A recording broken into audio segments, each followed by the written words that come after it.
Chapter 11. You can't change the past. The sun poked above the horizon on the outskirts of Canterlot. Beneath the cloudless sky, Spike busied himself digging a wide, shallow hole.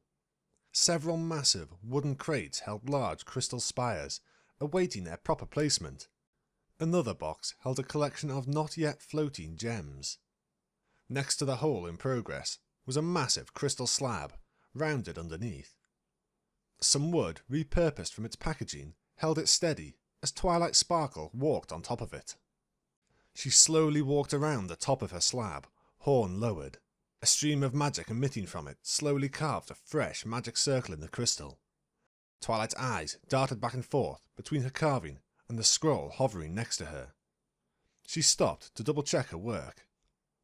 Twilight Sparkle! She looked up to see a white figure approaching. Princess Celestia, What is the meaning of this foolishness? Celestia's eyes were thin and her jaw was set. Twilight hesitated. I found a way to recreate the nexus, Princess Celestia. I'm going back to the past. Princess Celestia walked to the edge of the slab that Twilight was standing on. Did I not say that you did not return to the past? Did I not say that it was impossible? That this is all an exercise in futility? Twilight walked to the edge, her platform letting her look down on her princess. But I double and triple-checked everything. All the magic works out. Every contingency has been eliminated or accounted for. I've even made some minor improvements on the design. There's no way it can fail. Princess Celestia turned away. You are going to send these components back to where you got them. You will return to Canterlot, and you will cease these childish flights of fancy. I will not hear any further discussion on this topic. Twilight sat, open-mouthed, as Princess Celestia walked away. The princess flew into the sky, leaving her magician in shock for several minutes. Twilight? Spike asked, leaning on his shovel. Twilight shook herself back to reality. Spike. She looked at the crates containing the pieces of the new temporal apparatus. Twilight closed her eyes. Faces burned into her memory crossed her mind's eye. She mentally replayed their smiles, their laughter, the sounds of their voices. Keep digging, Spike. That evening, the sun set on a pony and a dragon in the backyard of their house. The yard was filled with magic lines and circles. Large glowing gems had been carefully arranged to properly focus the magical power. At the centre, a brilliant purple light shone from the impromptu magic force. The light of creation dimmed, and Twilight Sparkle walked to the centre. Careful not to cast any stray spells in the heart of the forge, she picked up a piece of craftsmanship and took it out. She then brought out a new piece of carefully ground amethyst crystal to the centre, placing it on its stone stand. The High Magician exited the circle and lit a horn, activating the forge and producing the brilliant light once more. A minute later, the next piece was complete. Twilight removed it from the forge. She looked over her inventory of twisted and compressed gems. Spike, she said, help me configure the forge for final assembly mode. Spike nodded. The two moved focuser gems and redrew circles without saying a word. Once done, Twilight took the pieces that had been made and set them in the centre, arranging them carefully to the pattern she had worked out. It doesn't look like much, Twilight said, pointing to the mishmash of gems and metal, but it'll become Sweetie's and my take it back. Twilight started her spell, then stopped. Spike, before I forget, thank you for helping me out with this. Spike smiled. I wouldn't be your #1 assistant if I didn't. Twilight shook her head. No, I mean, I'm going to leave you again. This time, it'll be forever. Which is why I'm spending the time I have left with you doing what makes you happy, Twilight. Spike wiped a tear away. I'm not going to keep you away from the ponies that you care about. Twilight smiled back. Thank you, Spike. It means a whole lot to me. She cast her spell. The forge lit up brighter than ever. Magic coursed along the lines and through the foci as Twilight Sparkle's greatest invention came into being. One slab sat buried in the earth. 6 crystal pillars rose above, the midday sun casting short shadows. A plethora of magic lines surrounded them. Spike arranged dozens of loose gems around the base. The temporal apparatus was again complete. Twilight paced around the device, double-checking the components' places. When she next looked up, she saw her daughter approach, a lightly burdened saddlebag slung over her side. "Sweetie Belle," she said, "we really shouldn't take anything with us when we go back." "It's all right, Mom." Sweetie looked at her bag. "I think this is important enough to go." "I don't think—" "Twilight Sparkle!" The voice boomed across the landscape. "I thought I told you not to pursue this foolish notion." Twilight, Sweetie, and Spike turned to see Princess Celestia land. "Princess, look!" Twilight held up her creation. It was not the nexus of Starswirl the Bearded. The object that she held was still shaped like a book, with a white cover rimmed with gold. Unlike its long-destroyed predecessor, this nexus had pages of amethyst instead of topaz. It had been crafted by the greatest unicorn to ever walk Equestria, who now held it. The nexus of Twilight Sparkle. "See? I did it! I'm going back!" Twilight set her nexus on the stand in the centre of the apparatus. Light pooled out through the slab, across the magic lines, and up the pillars. The loose gems rose into the air and slowly began to orbit. "It works! It works! Princess Celestia, it works!" She began to hop in place. "I'm going back!" Princess Celestia stomped the ground, putting an immediate end to Twilight's celebration. "You are not going back, Twilight. You did not return. Do you understand me? There is no way back to your time." "Princess Celestia!" Twilight had opened her mouth to reply, but it was not her voice that answered. She turned to look at the new arrival. "Princess Luna? What are you doing here?" Twilight asked. "I am here to see you off, Twilight. Celestia, don't you see? She has attained what she has sought. You failed, Celestia." Twilight interrupted. "What do you mean, failed? And how did you know I had rebuilt the apparatus? Did Princess Celestia tell you?" Luna turned to Twilight. "It was simple, Twilight. When you returned to your time, I noted the time that you were away. When you reappeared here, it was trivial to calculate the date of your departure." "Luna," Princess Celestia said, "you have gone too far." Luna grit her teeth. "No, Celestia, your planning has failed you. Twilight Sparkle will return to the past, just as causality dictates." Twilight looked down, eyes darting around the ground. "My return? So, I did come back? But then, how could—" She trailed off in thought. "Twilight Sparkle," Celestia kept her authoritarian tone. "I forbid you from using that apparatus. You will remain in this time. Do I make myself clear?" "Celestia," Luna softened her voice, "you cannot change the past, sister. It is over." "No." Celestia's eyes moistened. "It is not over. I am not changing the past. I am changing the future." Twilight looked between the princesses. "Did I go back or not?" She then looked to the dragon. "Spike, you can tell me, right? Did I come back?" Spike looked down. "Princess Celestia told me. She used a bunch of big words I didn't understand. Said that if I said you came back, it would break time or something. I wanted to tell you, Twilight, that you'd see your friends again, honest.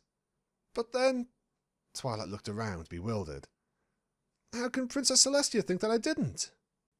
"Indeed," Luna added, smirking at Celestia. "Do tell, sister. I rather distinctly recall you spending an inordinate amount of time with her after her return." Celestia did not answer. Twilight thought hard. "Then the only explanation could be—" Her eyes went wide. "You lied!" Princess Celestia avoided eye contact. I'm sorry, Twilight. How could you lie to me, Princess? I trusted you. You convinced me to give up on going back. You kept me here for a decade, away from my friends. If I hadn't seen that painting, then I might never have found the way back. A painting? Princess Luna raised an eyebrow. It seems you missed something, dear sister. But why, Princess Celestia? Why? You taught me about friendship, how important it was to have friends, and then you took them away from me. How could you do this to me, Princess? I need to know. Why? Princess Celestia continued to look down. Because, Twilight, you died. Twilight took a step back. Died? I died? How? When? Luna stepped in. Knowing the time or manner of your death will only serve to drive you mad, Twilight. Suffice it to say, you are mortal and will not see this era again. But, Princess Luna, why didn't you tell me that I went back? Maybe I could have gone back sooner if I'd known about the painting. It would not have affected anything. You were fated to leave today, not 5 years ago. I would only have granted you anxiety. And you never told us exactly how you created your nexus. She looked sidelong at Celestia. I am fairly certain as to why. And I didn't see anything in the magical journals about me. Didn't I do anything noteworthy for the rest of my life? As a result of some rather creative, yet thorough, editing from my sister. Luna glanced at Celestia again. Twilight's eyes widened. You had me erased from history? What? Did I actually invent this? She removed her amulet and threw it to the ground, the wings vanishing off of her back. The magic lights? The transporter? Am I the first unicorn on the moon? Do not worry, Twilight. The original texts are retained in my personal library, and I have taken great care to preserve them. I will personally see to their duplication and redistribution. You have my word. But Princess Celestia said I died. Every pony dies someday. Surely she's lost others before me. Why me? Twilight, Princess Celestia spoke softly. You have always been special to me. I had always prepared myself for the day you'd leave me. But when you left, all that time ago, I did not know whether you had lived or died, whether I'd see you again. I spent 10 years in uncertainty, not knowing if I'd ever see you again. When you returned, I felt relief like I had never felt it before. Then, as time went on, you grew old, then left me again. I have lost you twice, Twilight Sparkle. I do not wish to lose you a third time. Please, Twilight, do not leave me. Twilight took a breath. So that's it? This was all for your own benefit? 10 years without my friends, the friends that you insisted I make? Twilight, please. Twilight stomped the ground. No, Princess Celestia. I am not bowing to your whims just because you want to keep me on a leash. I am leaving. She turned away. Celestia hesitated. Twilight. She looked at her magician. What? Twilight whirled around. Celestia looked away again. When you return and you see me again, please do not hate me. My past self did not have this scheme against you. I have many happy memories of us together. Please do not taint them with the knowledge that you had anger in your heart. And Twilight, please forgive me. I don't know if I can, Princess. Twilight looked at Celestia with narrowed eyes. Twilight Sparkle, I beg you. Celestia looked into her eyes. I cannot stand the rest of eternity not knowing whether you forgive me. I can't decide. Not now. She thought a moment. Princess Luna, I'll go back and have the rest of my life to decide. When I do, I can tell you, and after I leave, you can tell her. Does that sound good? Did that happen? Luna said nothing, but nodded. There, see? Everything's taken care of. Twilight closed her eyes, took a breath, and exhaled. She put on a smile. It's been swell seeing the future, but it's time for me to go. I figure I can take the apparatus back to the moment I left and at least save my friends the trouble. Luna spoke up. It did not happen that way, Twilight. You were gone for 10 years. What? But this is my nexus and my apparatus. There's causality and then there's silliness. Why can't I just tell it to go whenever I want? Accuracy, Twilight. It has been a long time, but I recall you aiming for an initial jump of approximately 200 years. With an error as large as it was, can you guarantee that you will even arrive within your friends' lifetimes on your next trip? Can you afford another breakdown, one that may damage something less replaceable than nexuses and crystals? Twilight opened her mouth. I don't know. She closed her eyes to think. I need some way to target the right time. She could feel her heartbeat in her ears. Twilight opened her eyes. I know. My heart and theirs. The time jump brought them out of sync, so all I have to do is aim for synchronization, and I will arrive with them. But with the same passage of time. Oh, Princess Luna, I'll have left them for 10 years too. I am sorry, Twilight. Twilight sat down, fixing her eyes on the gems swirling in the apparatus. She imagined her friends spending the years without her that she spent without them. Images of shouting and crying ponies filled her head. She imagined seeing their parents as young foals, or their children as elders. Twilight sighed. I can't think of any other way. I guess this is goodbye, Princess. Luna nodded. You will see me again in the past, Twilight, but for me, this is farewell. I remember you well. You will become a great pony, and the world will remember you for a long time, once I set things right. Twilight looked to Celestia, then snorted. I'll see what I can do about you in the past, Princess. Ask Princess Luna once I'm gone. Celestia choked up. Farewell, Twilight Sparkle, and please forgive an old, foolish mare's selfish desires. Sweetie Belle? Twilight looked for her daughter.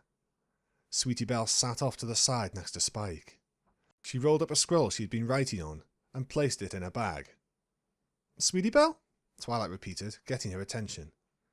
Have you said your goodbyes? The mare walked over to her mother. Not yet.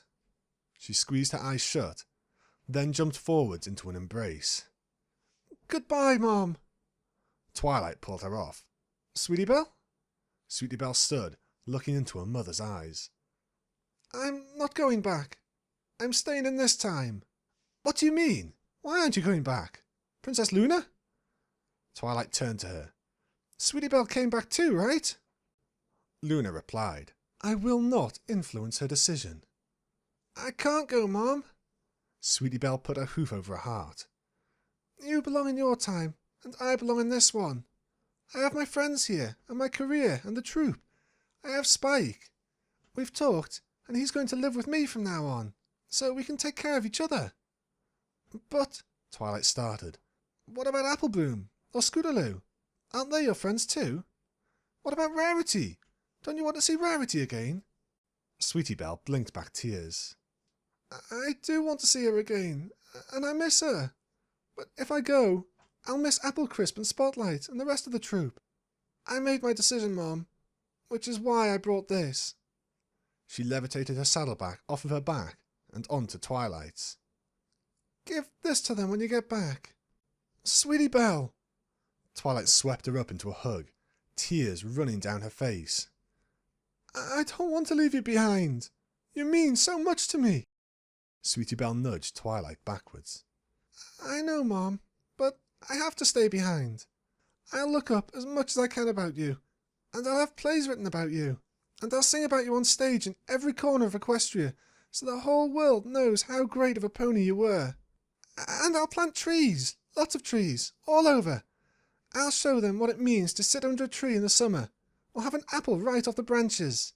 And maybe, one day, medicine will let me fly. And when I do, I'll make as many clouds as I can. I'll make beautiful patterns in the sky, and encourage every pony else to make some too. I'll make Equestria somewhere you can be proud of, Mom. I love you, sweetie Belle.